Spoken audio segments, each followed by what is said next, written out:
میں ایسا محسوس کرتا ہوں عزیزان گرامی کہ کوئی طاقت ہے ہمارے پیچھے جو تخریبی طاقت ہے، ڈسٹرکٹیو طاقت ہے، اور یہ ڈسٹرکٹیو طاقت جو ہے یہ مسلسل گڑبڑ کر رہی ہے۔ ایک طرف کچھ لوگوں کو اس بنیاد پر اونچا کر رہی ہے کہ تم عزاداری کے خلاف بولو، یہ مجلس کچھ نہیں، یہ ماتم کچھ نہیں، یہ رونا کام نہیں آئے گا، یہ سینہ زنی کام نہیں آئے گی، یہ کام نہیں آئے گا، وہ کام نہیں آئے گا، اور اس سے کوئی فائدہ نہیں، اس سے کوئی فائدہ نہیں، ایسی باتیں کرتے ہیں جس سے نوجوان مشتعل ہوں۔ دوسری طرف نوجوان مشتعل ہو کے ایسی تقریریں کرنے لگتے ہیں اور ایسے نعرے لگانے لگتے ہیں کہ وہ بھی مناسب نہیں۔ تو ان دونوں کو فیٹ کرنے والی کوئی ایک طاقت ہے جو چاہتی ہے کہ آپس میں لڑ جائیں اور عزاداری بند ہو جائے۔ یہ آپ کدھر جا رہے ہیں؟ یہ کس لائن پہ جا رہی ہے ہماری قوم؟ یہ کون سی خطابت ہو رہی ہے؟ یہ کون سے جلوس اٹھ رہے ہیں؟ جو بزرگوں نے طریقہ قائم کیا ہے، جو اسلاف نے طریقہ قائم کیا ہے، اس پر رہیے، حد سے زیادہ مولائی بننے کی کوشش نہ کیجیے۔ میر انیس بھی کوئی غیر نہیں تھے، مرزا دبیر بھی کوئی غیر نہیں تھے، انہوں نے ایسے مرثیے کہے جس کے اندر دشمنان حسین کی برائی بھی تھی، مگر اس طریقے سے کہے کہ آج ہر مسلمان پڑھتا ہے، ہر قوم کا انسان پڑھتا ہے اور تعریف کرتا ہے۔ میر انیس نے یا مرزا دبیر نے شمر کی کیا تعریف کی ہے؟ کیا یزید کو اچھا کہا ہے؟ کیا قاتلان حسین کے لیے کوئی نرم گوشہ چھوڑا ہے؟ کیا اہل بیت کے دشمنوں کے لیے کچھ کم کہا ہے؟ لیکن بات کرنے کا سلیقہ چاہیے، آپ بات سلیقے سے کیجئے، بس سلیقگی سے بات نہ کیجئے۔ بزرگوں نے جو لائنیں بنا دی ہیں ان لائنوں سے نہ ہٹیے، اسی کو بدعت کہا گیا ہے اور یہی بدعت منع کی گئی ہے۔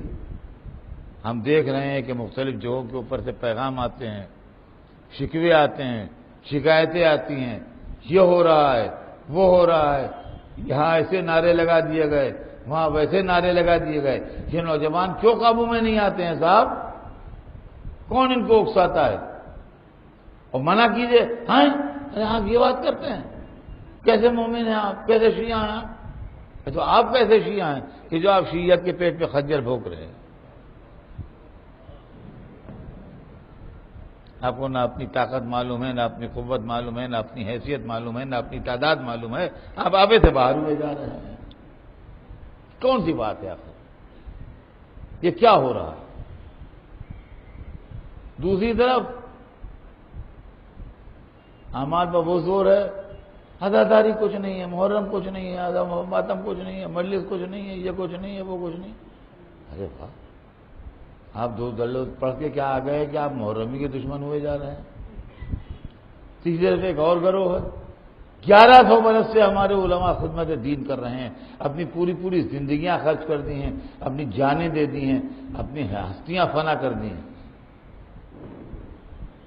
ہمارے مومنیت کے ان کو کھڑے گالیاں دے رہے ہیں۔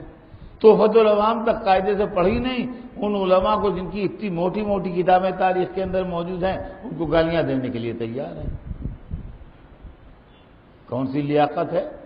کون سی مولائیت ہے؟ کون سی حسینیت ہے؟ کون سی ولایہ اہل بیت ہے؟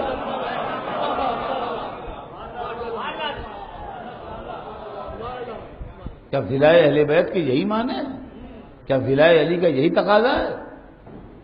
کیا ولایہ علی کے خادموں کو گالیاں دیتے رہیے اور کہیے ہم مولائی ہیں؟ ہم تو مولائی ہیں۔ کوئی نیا فرقہ بنایا ہے مولائی کا؟ عزیزان گرامی، میں وارننگ دے رہا ہوں، میں ہوشیار کر رہا ہوں، چلتے چلتے آپ سے کہہ جا رہا ہوں کہ یہ طریقہ ٹھیک نہیں۔ محرم امن و امان کا مہینہ ہے، محرم بھائی چارے کا مہینہ ہے، محرم ایک دوسرے کو قریب لانے کا مہینہ ہے، محرم ایک دوسرے سے پیار و محبت سے بات کرنے کا مہینہ ہے، محبت نفرت پھیلانے کا مہینہ نہیں ہے، محرم عداوت پھیلانے کا مہینہ نہیں ہے، محرم میں نبی کے نواسے کی عظیم قربانی سامنے رکھیے اور اس کے بعد اس کو بڑے عقیدت و احترام کے ساتھ سر جھکا کے منائیے۔